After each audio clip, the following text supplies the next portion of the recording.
Ursa home, she immediately seemed to gravitate towards George. And George was the first one that came to meet her. He would wrestle with her, play with her.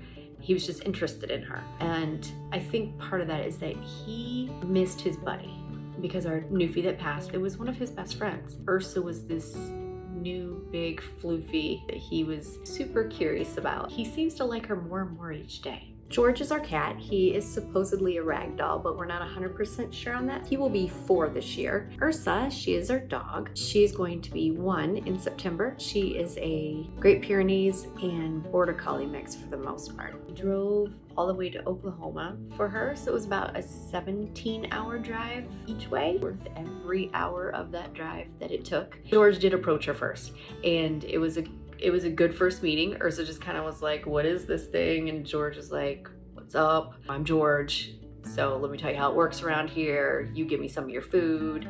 And he just kind of laid the groundwork. Fast forward a little bit, as Ursa starts getting bigger, she starts wrestling with George and forgetting how big she is. And George will like go and seek her out, they'll wrestle, and then George gets mad and he stomps off. We've gone for walks with them together and they play together. And I think that's adorable. They also both love catnip.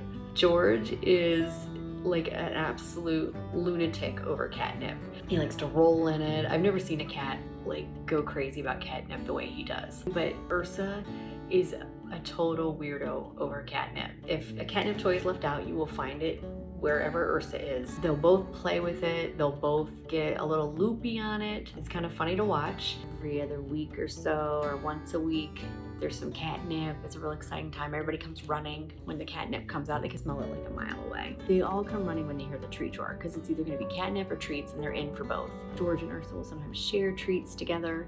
They both like those little tubes of pureed salmon. They're usually joined at the hip when it comes to treats and catnip.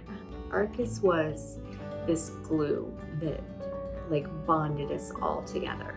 And when he left, there was this huge hole. And then to see Ursa come in, and it's not the same, but I can see that relationship is beginning. And to see them starting to accept her and to, you know, rub against her and show her affection, and her to lick them back and to start showing the same kind of affection towards them that Arcus had, is both heartbreaking and healing at the same time. So I think with time, we'll see more and more of that. And I look forward to watching their relationships develop.